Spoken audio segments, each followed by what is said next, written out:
right, how are you all doing? Still on CROX at the moment, as you can see. At this point in time, my latest video on it is not uploaded. But I only recorded it last night, and as soon as I finished recording it, there was something that bugged me about the video, in that we know that they cancelled guidance, forward guidance, withdrew any, any guidance at all.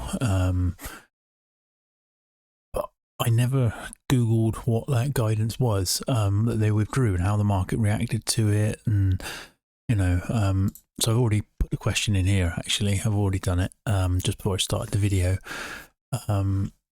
What was CROX guidance before they withdrew it? So total revenue is expected to grow 2 to 2.5% year over year.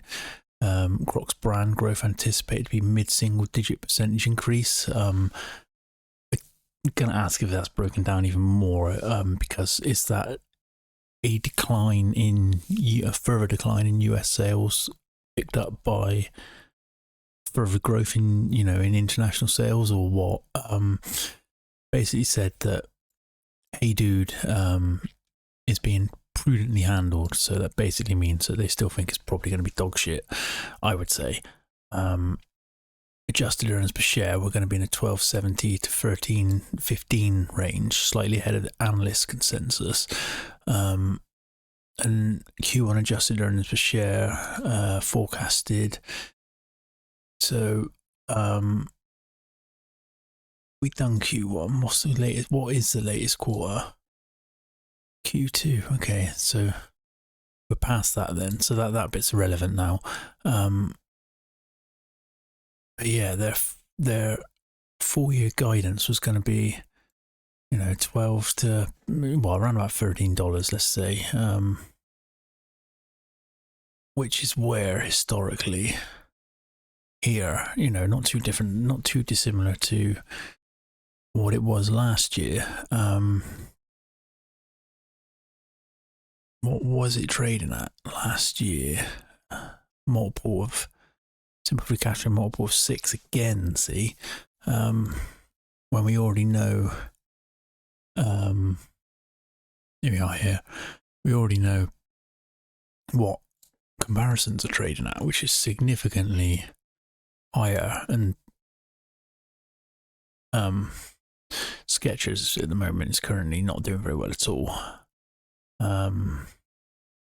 So yeah, interesting. Did it say, hang on, let's get this back up.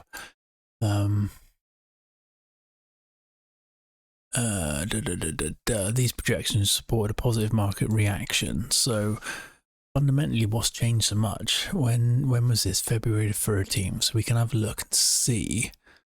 So that's 12th, 13th there. So yeah, just in a single day, there was a 20% increase on that. And then when did they withdraw it then? I'm guessing they withdrew the guidance here on the 7th. Let's just check. When was guidance withdrawn?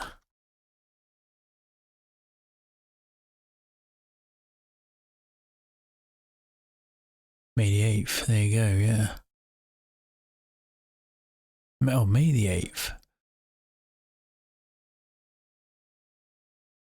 So in short, maybe that's when May the 8th. Okay, so what caused the crash on the... I mean, because earnings were... That's interesting. What was the date there? Sorry, it was the 7th. What? Oh, hang on. Still not used to the microphone above my keyboard. What caused the price decline on the 7th of August? Let's see what it says. I'm sure if we did a bit of actual research, not relied on AI, we could probably come up with the answer anyway. But oh, there we go. Gloomy Q3. Declined by 9 to 11% year over year, far below the modest growth that analysts had anticipated. Okay. company warned material cost increases from tariffs, roughly 40 million in the second half of 2025 and about 90 million annually. Okay, it's not. North American revenue dropped 6.5%. There you go. That's what I thought. That's what was one of my questions. The third straight quarter of decline. Management cited super cautious US consumers, diminished store traffic, and the impact of halting promotional discounts, which they did state, didn't they? When we looked in that transcript, it said that there was one of the questions was about promotional discounts and all that going forward in the US. Almost sort of sounded like they were saying our eggs aren't necessarily in this basket, in the US basket at the moment. What with the growth they're supposedly getting in China and India and whatnot. Shift away from the ugly shoe trend. Executive warns of waning consumer interest in stylish but unconventional ugly footwear like Crocs. And this is true, yeah, especially as athletic styles gain traction ahead of major events, 2026 World Cup, 2028 Olympics. Is it the Football World Cup in 2026, is it? When was Euros then? I can't remember. Must have been last year. Mixed Q2 results, earnings beat but impairments and caution. Although Crocs beat earnings expectation and met revenue estimates, the optimism was overshadowed by... Yeah, but we know... Yeah, alright, I get that, right? But impairment's not an actual cash loss, it just means that you fucked up in a purchase, effectively. Pre-market drop of 16%, later extended to 30%. Wow. I mean, this is one of Joel Greenblatts and Howard Marks, Monish Pabrai. 30% decline, but the underlying business actually, its value, is it actually declined by 30%? No. That's ridiculous. One of Monish Pabrai's things he says, isn't it, is if you ring up your estate agent and say, what's my house worth, every single day, he's going to tell you, stop ringing me, because it's not, I don't know, 30% drop in a day. The underlying fundamentals ain't that bad. Impairment, annoying, right? But goodwill and intangible assets, it's not something I put a whole lot of credence in anyway. Yes, I understand that there is value in some brand names and all that, but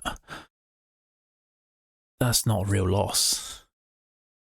737 million is not a real loss. That's money that they've already spent. It's not money they've lost this year, which is why it's added back in the cash flow statement. Yeah. Does the underlying business value actually drop 30%? No. Depending on how you think about it, I guess. I'm strictly a value investor. Something's worth what it's worth, and that's it. What people's willing to pay for it obviously will change, but ultimately something is worth what it is worth. So yeah, 9 to 11% revenue expected to drop well below. So all right, let's do this then. What is 10% revenue? 400 million. So let's put this in this net present value calculator, right? We've already done that, haven't we? 400 million. So we're less than that already. 3.8 billion to be conservative. No, we need to go lower.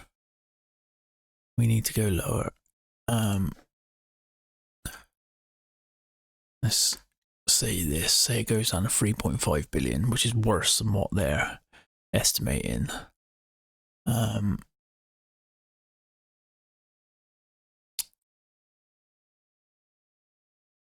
We're gonna have then for prices what are we selling it at anyway as well in year. Yeah, I just think 6 times at the moment is low. I think 10 times is very conservative as well. I mean, the Monish Pabrai calculation, which comes from his Dano investor,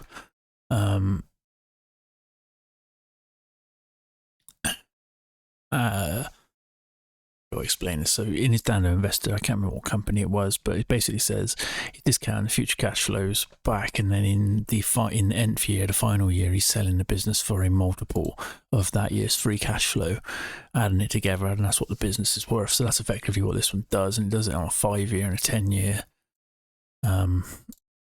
time frame. This one here is just standard simple free cash flow, discounted cash flows. And then down here, I've got a multiple type analysis. It was taken from Joel Greenblatts' Richard Bezzina lecture notes. Richard Bezzina, I've got it wrote down here, look, took revenues multiplied by the operating margin, deducts interest expense, multiplies the answer by the tax rate, and that gives them the current earnings for potentially next year. So this here is on EBIT, 3-year average of the operating margin using that, and then this 3-year average of simple free cash flow margin.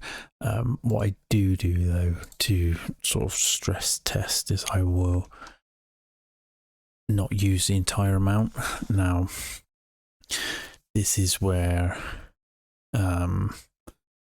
CROX starts to look not so cheap when you stress test it, and they've already said that in their guidance that things are potentially not going to be great. Withdrawing guidance is not great if you're losing revenues, which we've already taken away, haven't we? We've gone down to 3.5 billion.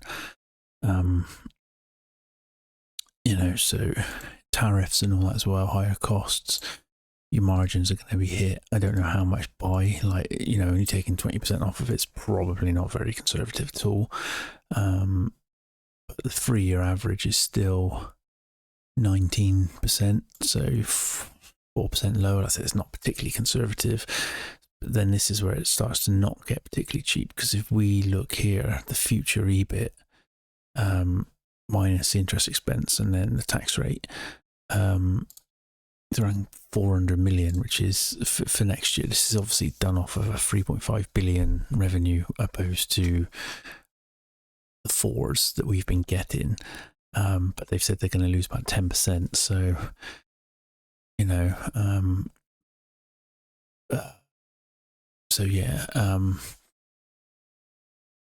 per share, that's 6.39, and that's a multiple of about 13. Well, EBIT multiple here for on market cap is around about 13. So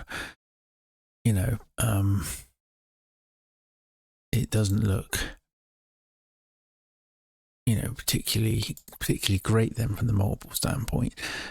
Simple free cash flow, again, 80% of the 3-year simple free cash flow margin, 19%, would give you a significant drop, isn't it? Like 200 million, significant drop in, you go like 200 million drop in simple free cash flow, which is big, and then that would be a multiple of 9 compared to the current price. Well, what was the simple free cash flow multiple here? So, the market cap 16. See, these are far higher. So there's still some upside on the simple free cash flow portion of it. Like, what's 9.5 times 16? 9.53. Should be able to do this in my head, but calculator anyway. So,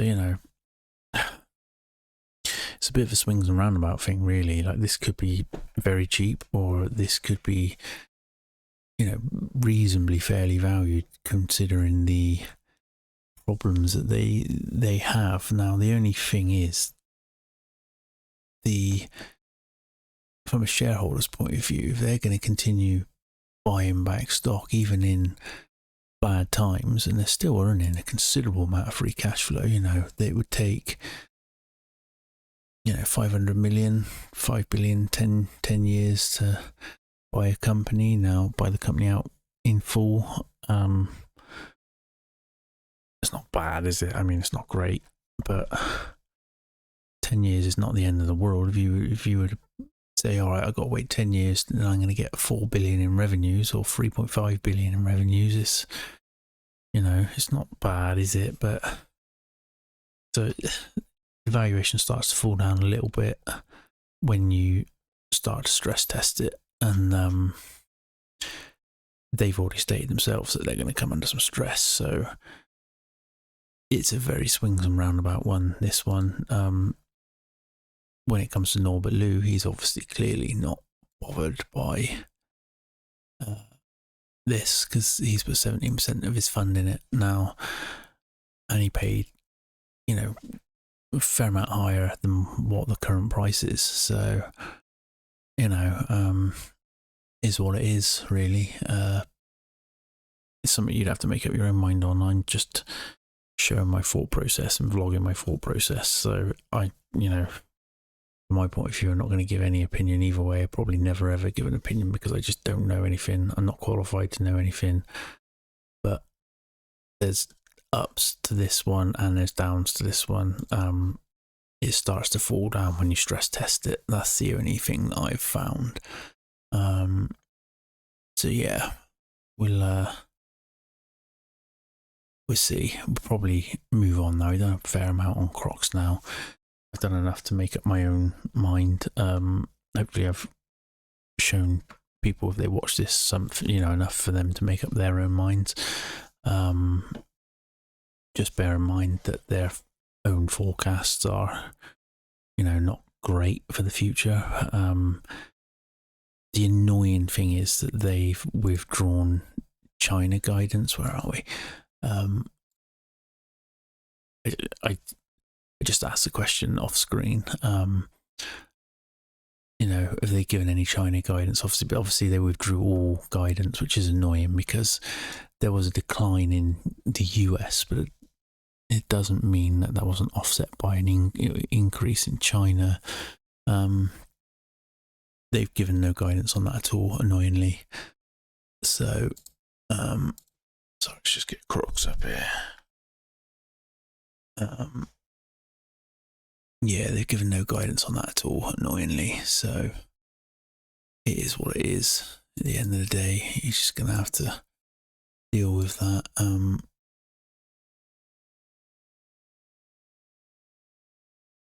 We're on the weekly. Sorry, I didn't know what time frame we were on there. Technically, you're currently at a very significant place, price wise, along here.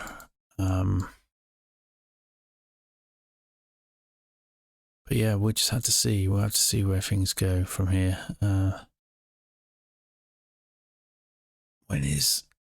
So 6 days ago was the last newsworthy event according to TradingView. Yeah. All right. Well, I'm going to move on from CROX. I have made up my mind on what I believe is cheap or not cheap. And yeah, we'll see what happens. This has obviously been this is the deepest one that I've gone into so far. And hopefully I've seen, all the important things, because I'm just on a journey here trying to learn. So anyway, I just feel like I'm bloody waffling now, which I am, I would imagine. So let's just move on and see what we've got here. Again, on the insider buys, I was looking at this one actually. I had this one up earlier in the day, just briefly while I was on the computer. I mean, it doesn't look very good on the quick take spreadsheet. Here we go, got it up here. Negative simple free cash flow, negative simple free cash. It's getting more positive. But it was historically positive. So I don't know whether or not this is something to look at with regards to. Is it something that could turn around? Even the return on capitals were quite good. Definitely had some terrible years, and that is awful for return on capital. you know, minus 60% is awful, but you've got an increase in revenues and simple free cash flows coming around, even though the EBIT's got miles worse, but then possibly an impairment again or something like that. I mean, we can look at that quickly now, can't we? ENOV. Let's see. I don't normally... It's a pharmaceutical company, isn't it? Or something like that.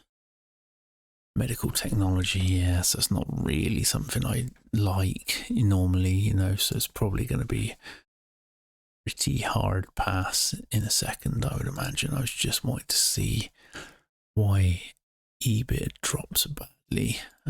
Statement of operations. 6 months, there we go.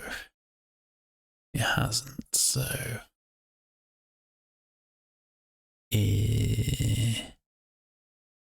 Okay.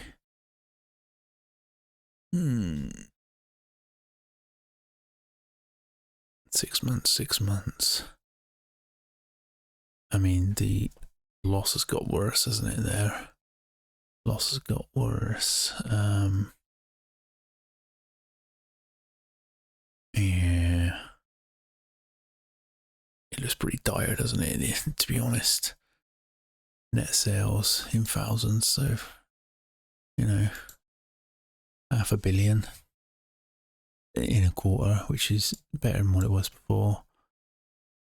6 months, slightly up to...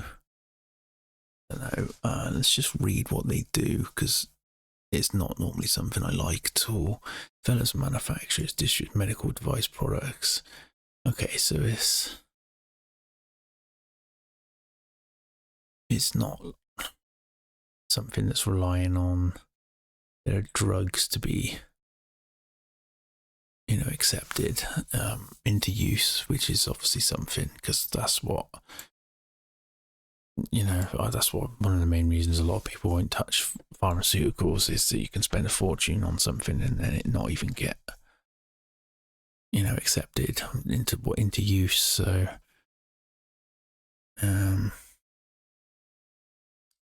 yeah, I don't know, it could be a bit. How much have they bought? Not a lot. 3 purchases. Have a look. 3 people purchasing. Looks like the first purchases as well. You know, it's not insignificant, is it? But it's not great. Let's have a look.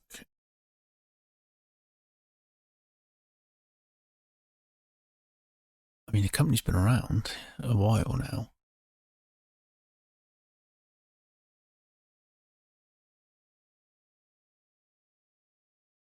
Interesting. We're definitely a level down here, look, price-wise.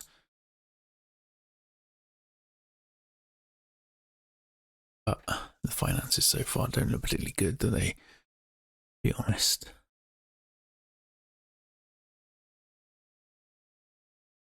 Balance sheet.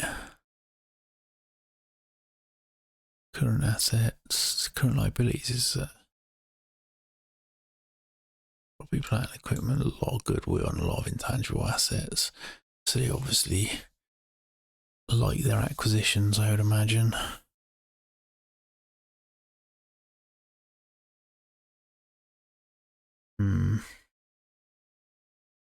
What have you got there? Goodwill and intangible assets of 3 billion, so that's over half of the total assets. Like I said before, I don't really like that.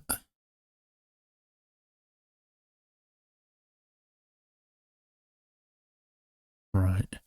Okay, we're just going to move on from this one. Even, you know, this is nuts. You know, there's potentially upside here, but I don't really know enough about the business. I suppose we could ask ChatGPT quickly in a new chat. Describe the business model of ENOV, how it makes money. Ooh, here we go, and it's new breakdowns.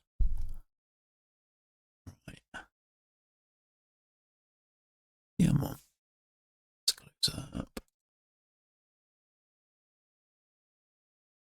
Medical technology company based in Wilmington, Delaware, specializes in design, development, manufacturing, distribution of devices, hot cold therapy systems, bone growth stimulators. Well, okay. Segment centers around surgical implant solutions, revenue streams. Okay. So,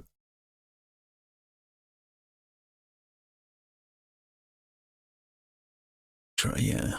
Sorry, it says I should have sort of semi-skip reading it, which is obviously not good.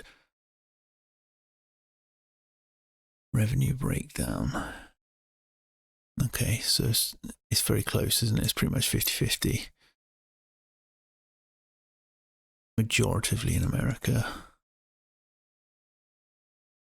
Yeah, revenues are up. Reconstruction's up 12%. But net income's bad.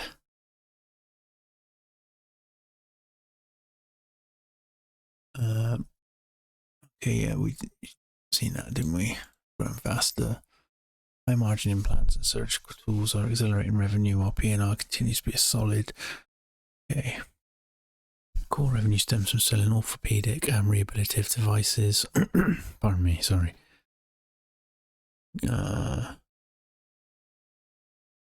Okay. Acquisition, innovation, revenues and margins benefit from strategic acquisitions and new product launches. Improving gross margins and cost structures are helping profitability, even though the company remains net loss making currently.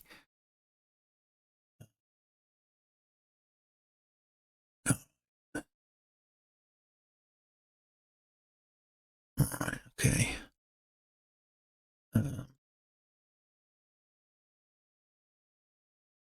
Any revenues, contractual. See whether or not they're, they're going to be recurring. Yeah, okay, so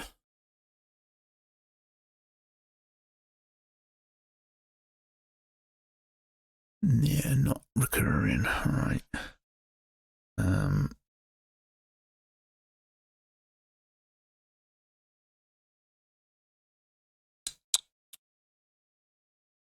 What's their forward guidance then?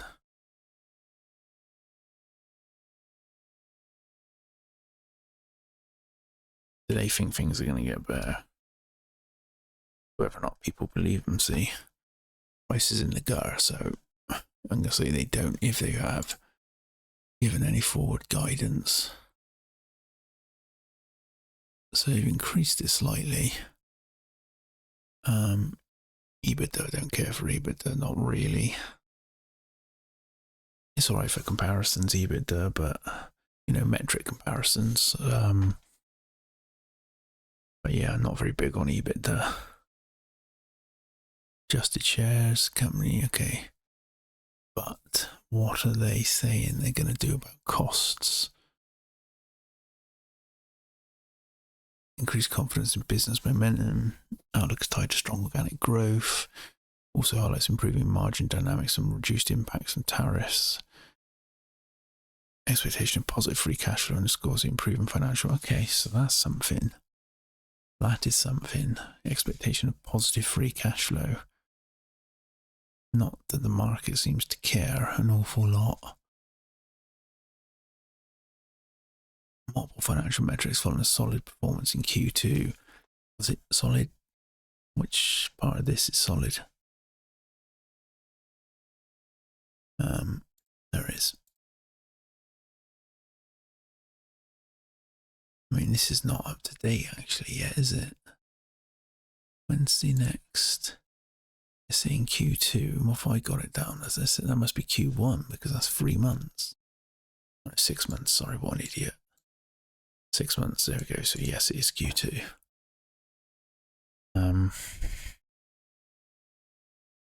Okay, positive free cash flow. Interesting. Because all this looks awful. Selling costs gone up. Research expenses gone up. Purchaser royalty. Purchaser royalty interest. What's that? Sure, actually, if we looked in the notes, we'll say, what is the purchase of royalty interest mentioned in, it's just lazy asking, it would definitely be in their statement, mentioned in the income statement. Right, what are you going to tell me? Strategic acquisition of economic rights, specifically interest in future royalty payments tied to its intellectual property. Complete a purchase of economic interest in transaction, okay, payable over 7 years. At closing, record a non-cash charge reflecting the net present value of that obligation. So rather than licensing out its intellectual property and receiving royalties, bought future royalty streams likely from third parties, pay for them up front. As a result, the MPV of that cost showed up as an expense line item in the income statement. Purchase of royalty interest is including the operating expenses which impacts the operating loss. In summary, reflects Enovis's strategic acquisition of future IP royalty streams, paying upfront discounted via net present value for the rights of those payments. One-time non-cash charge. I don't really understand that.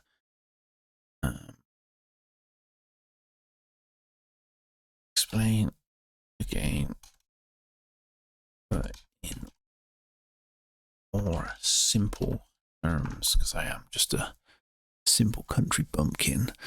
Pays royalties to someone else if they use their technology or patents. Yes. Enovis decided to buy out those future royalty payments up front. I see, because they have to account for the future cost today, they recorded a one-time charge. Okay. Rather than owing royalties every year, we'll just buy the rights now in one deal. Okay, that makes sense. Okay, so it's a one-off charge then, effectively. It's not going to be reoccurring.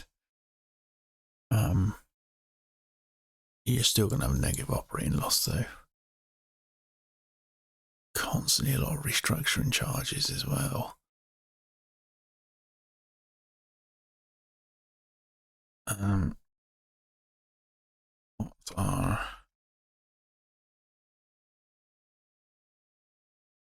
are the restructuring charges, and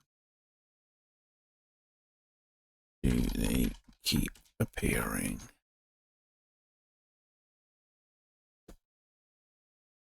One-time cost takes when it reorganizes part. Yeah, I get that, but why do they keep doing it?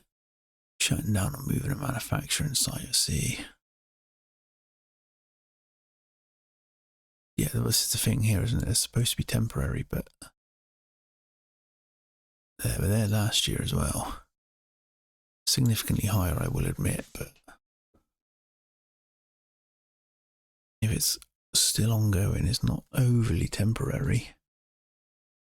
Actively buying companies, each acquisition creates integration. Okay, I see.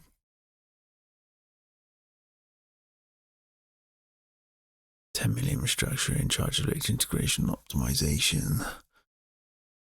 GAAP results look worse, lower earnings when these charges hit. Yeah. It's not one-off though, is it? Because it happened last year. Again, you'd still end up with negative operating earnings, but...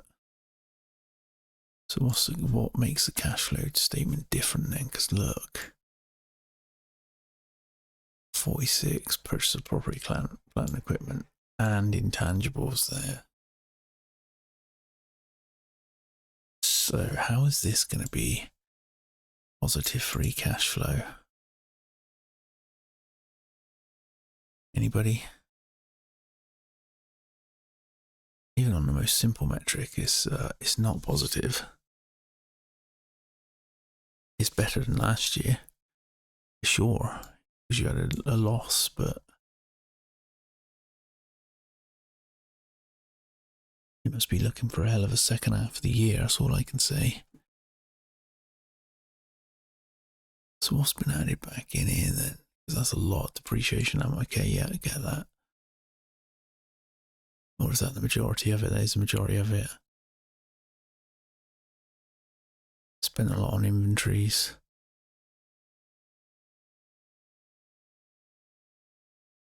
Right. Still negative though, isn't it? On the most simple terms of simple free cash flow. Operating cash flow minus capex, effectively. Don't see how that can be positive.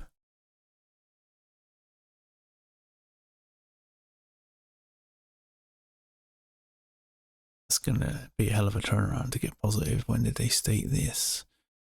When did they give that guidance? When did they give the positive free cash flow guidance? Is that very recent? Oh, I spelled that wrong.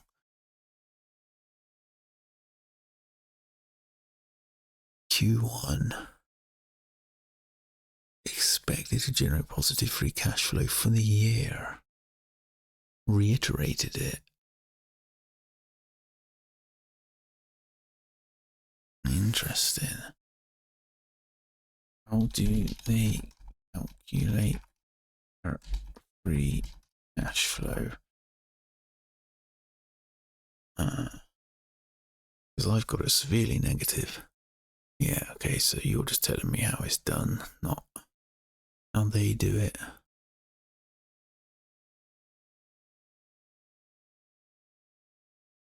Yeah, standard way, yeah, but they're not even close to positive currently. Don't know. 31, 29, they've all bought in around about here. Is this what it says? Yeah, there we go. What does anybody else think? Anybody else? Agree, disagree? 7%. Foresee asset management. Patrick Dorsey. I thought it was the bloody geezer that owned Twitter on it, and that his surname. He's the one with the biggest confidence in it. And he's paid not too much different from that. Who owns the most? BlackRock, Vanguard. Load of rubbish then. Not a lot of people with a lot of confidence in this, is there? Let's put it that way.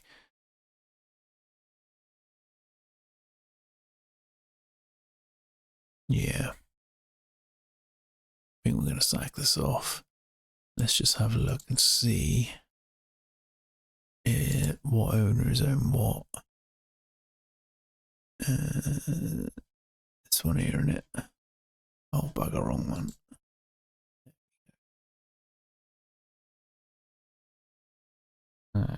Oh, yeah. Official. Probably could have just clicked on that link, can I?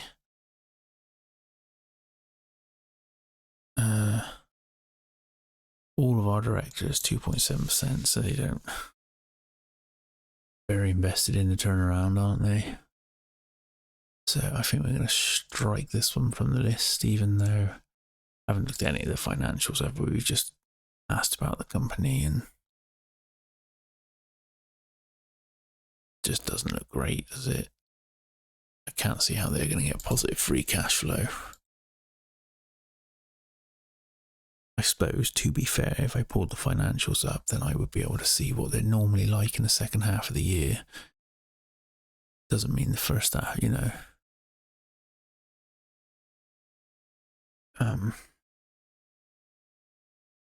Just because the first half of the year is bad, they could have all their sales in the second half of the year historically, you know. So you should pull it up really, but I've not seen enough that I like to keep going. It's quite a decline, look. REYN.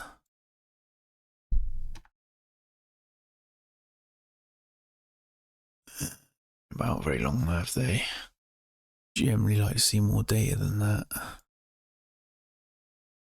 Lows to now, 12%. Go back to like the median, 36%. No, don't even know what they do. Let's just get them on the quick take spreadsheet quickly. Reyn. REYN. Reynolds. Reynolds, whatever it is. Oh, that's interesting. A lot of green. Cooking waste storage table products internationally. Okay. Decline in simple free cash flow. It's very, I wouldn't say it has declined, it's clearly declined, but it's higher than what it was there. It looks like a reasonably volatile. The revenues aren't they? They're quite consistent. It's the operating income and simple free cash flow that's, pardon me, yawning, very unprofessional. Enterprise value is huge, mine.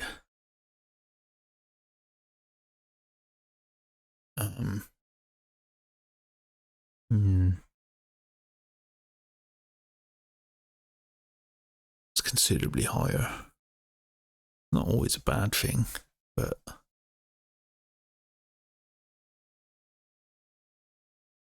what we got there for an average? Say you went down to 200 million, because that's like the lowest in recent years. You've got to come up with, what's that, 5 billion? That's going to take a long time. Yeah.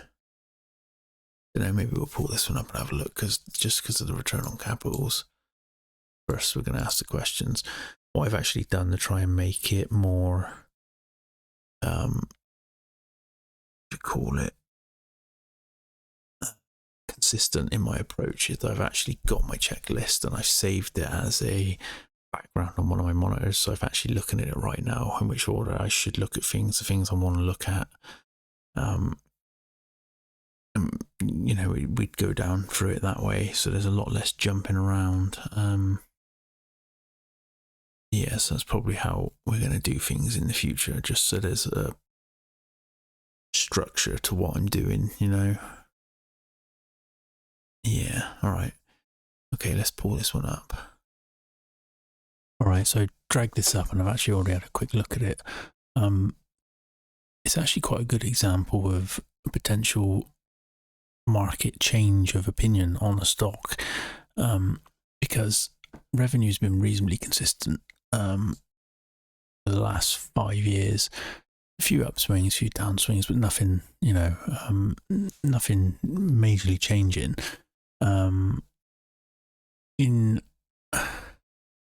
You know, gross margins declined a little bit, but it's improved TTM year on year. SG&A margins only marginally worse. It was quite consistent, actually. Their costs have been reasonably consistent. Operating margin is improved on the last 3 years, still down on what it was previously, and cash flow margins have improved as well. So, you know, it's not, there's not a lot that has really changed in this business. Current ratio is a bit lower than what it was, but the earnings are reasonably consistent. And you go down to simple free cash flow here, and it's, you know, it's a huge increase last year there, but, you know, 321 million seems, you know, pretty good. If we look at the multiples, for a business that's it seems reasonably consistent, the multiples have dropped right off. Like early on, people were paying 20, 30 times earnings, and now that's dropped off. Now, if we look at the, where are we, price, you know, look how much higher price was when, you know, from the lows, you're talking almost 50%. on very similar earnings to what we have now. So what has really changed in the business, other than people's willingness to pay a higher multiple potentially? We can look at the balance sheet and see that long-term debt has slowly declined. It is declining. Book value, where are we? Book value slowly growing. Tangible book value gone from severely negative and slowly turning positive. So the business looks like it's going in the right direction, and yet nobody seems to be interested in it anymore, as you can see with this. Look at this sell-off here. So what has potentially changed people's opinions? Because it would seem that the business is, reasonably similar compared to what it used to be. Now, if we look a bit further into this, the working capital, the cash conversion cycle, there we go, cash conversion cycle is declining as well, which looks really good, until we look at why it's declining. And it's here. It's 2023. The day sales are payable, so how fast they're paying their their debts, is doubled, literally doubled, which means a lot of the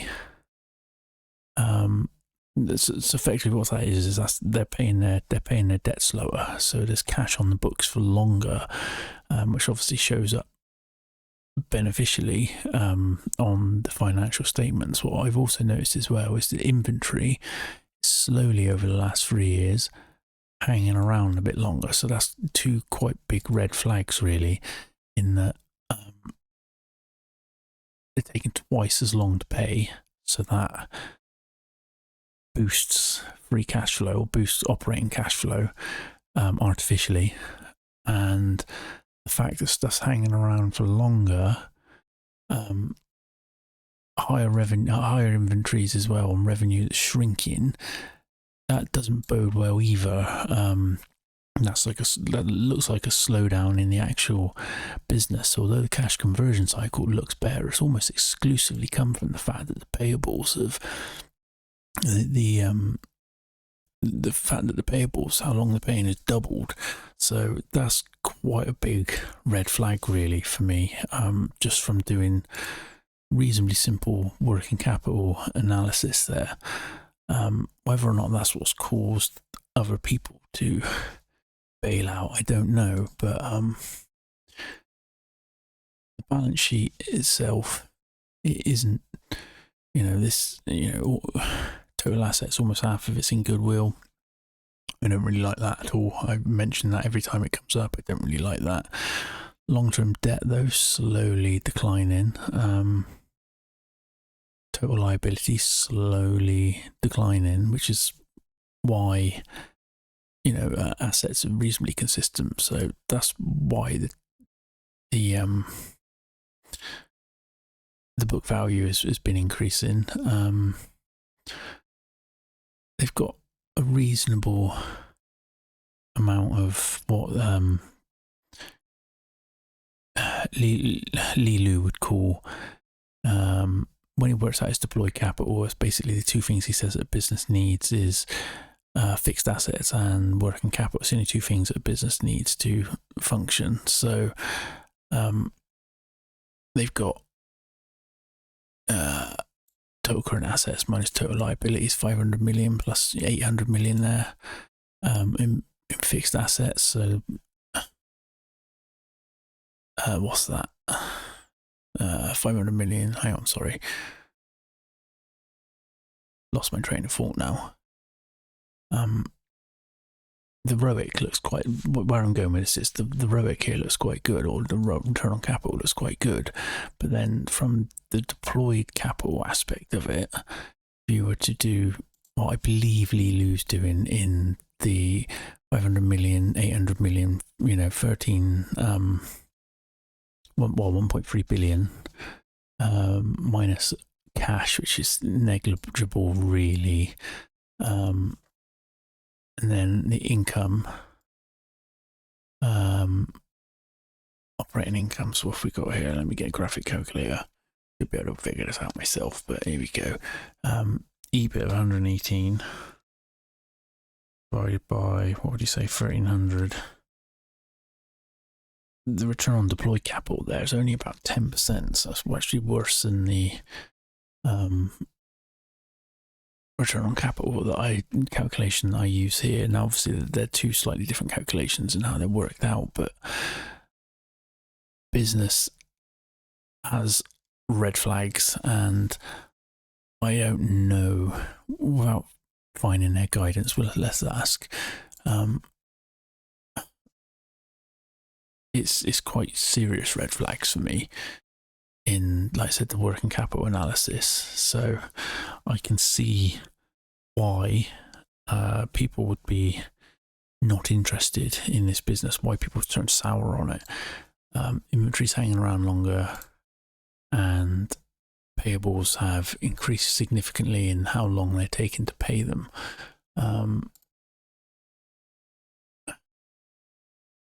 The debt, let's look at the debt. So it's a term loan facility, mainly, almost exclusively.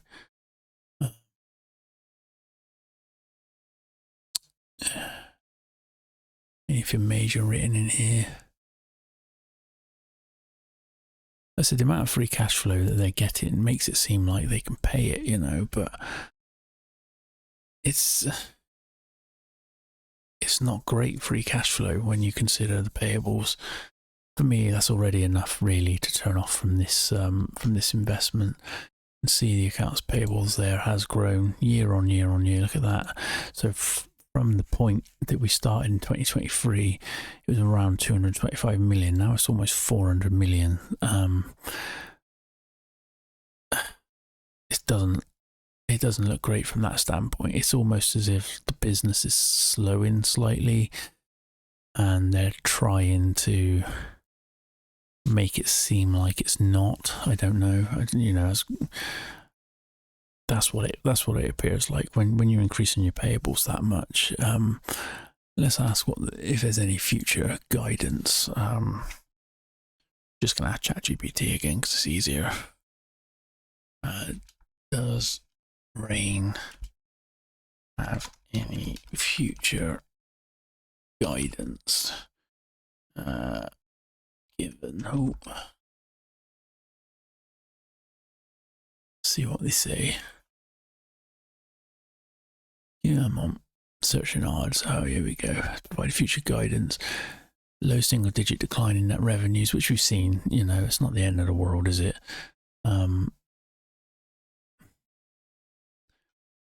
You know, year on year, it's not huge. It's not the end of the world. 1% drop. What else have they stated? Adjusted EBITDA, I don't really like EBITDA. 650 million, 670. Earnings per share forecasted to be 154 and 161 between. So what were they last year? Let's have a look. Net income a share. So they're saying up on last year. Well, this is TTM, so you know. Okay, Reynolds is focused on product innovation. Okay. Despite facing challenges like increased input costs and competition from private labels, Reynolds is committed to executing this. It's not a bad business, right? It's still making money. It's just not as good when you scratch slightly below the surface. Interest coverage, you know, it's not high enough for my liking, which is why it's not green. Still got it though, you know. Still comfortably got it, let's put it that way, even with the increase in the payables, they've still comfortably got it. So it's not the end of the world, but for me the red flag is the payables doubling. That's you know, bit of fancy accounting to try and make things look better, and that's what's killed it for me. And I don't know whether or not that's what's killed it for anyone else. We could have a look on Seek and Alpha and see what anyone else says.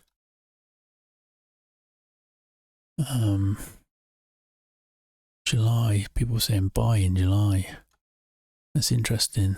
I mean, it was low, wasn't it? Down here, June, July. Well, it would have been a buy, I guess. They're paying a dividend as well. Let's just look that. Just under $1 a dividend. So it's not, what's that, 4%? 4%? Hang on, I worked this out earlier. Yeah, about 4%. So it's not bad. There's far worse dividends out there, let's put it that way. Seeking Alpha, cling wrap trash bags, reliable profits. It is. The revenues seem reliable, don't they? They seem reasonably consistent. It's just that early on in the company's life, people seem to be willing to pay higher multiples for it, and it just appears that they're not anymore, you know. Is there going to be anything in here?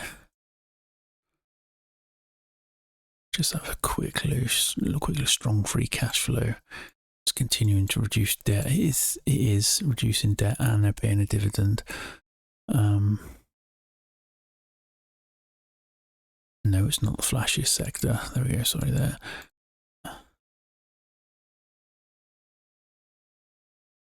The goodwill kills it for me, and the payables kills it for me. Anything else? Risks.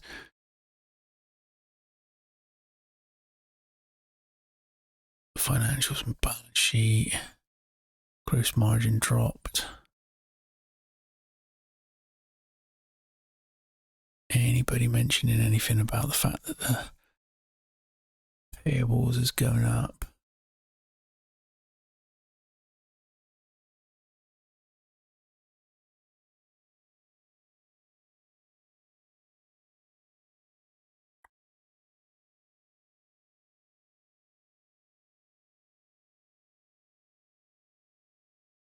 No, it doesn't look like it here, does it?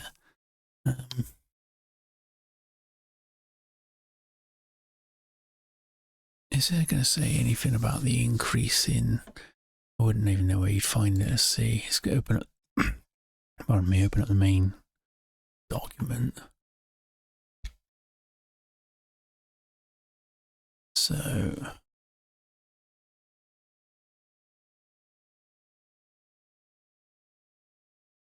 No. Accounts payable.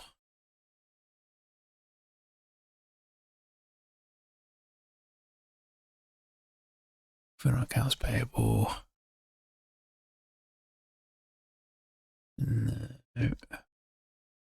No. No, I mean, it's not a bad business. It's not the best business. And it appears that people have just got sick of paying the multiple for it. I think when you look at it early on, there was some reasonable revenue growth. Yeah. See, in its early years, now it's stalled out. Yeah. We're going to leave this one there. So this is a bit of a insight into how much more people are willing to pay when a business looks like it's got a good trajectory compared to what they're willing to pay when, even though the business is consistent, which we can see that it's reasonably consistent, but it's no longer appearing to grow. All of a sudden, people's opinions of it just drop off a cliff, when what it really means is, in reality, it was probably overvalued in the first place.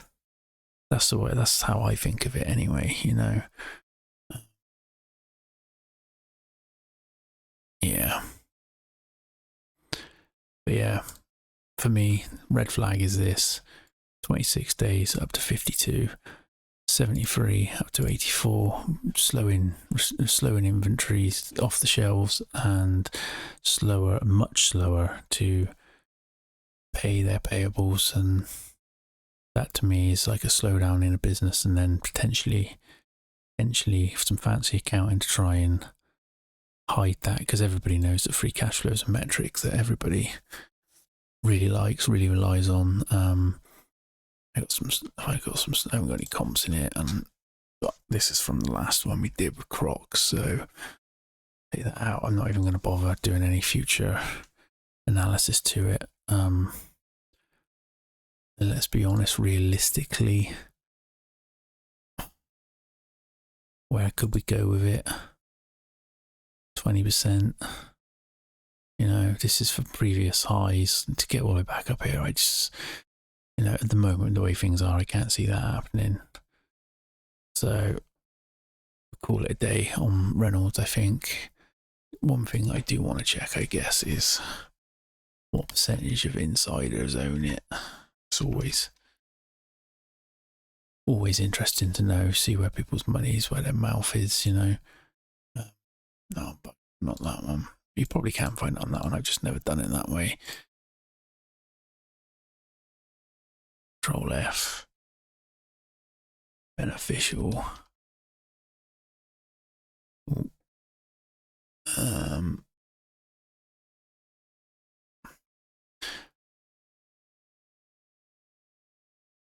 Where are we? Here we go, down here.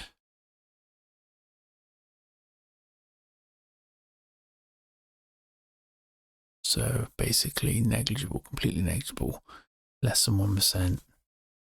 Why would you be bothered about interested in that when they own less than 1%? I know that they've increased their stake recently.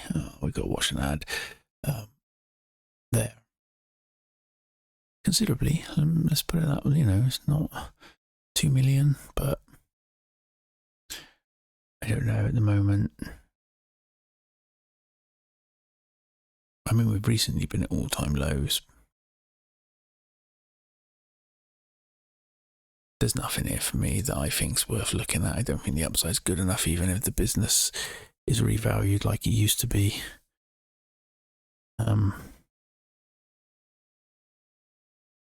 Yeah, not for me. So we're going to leave it there.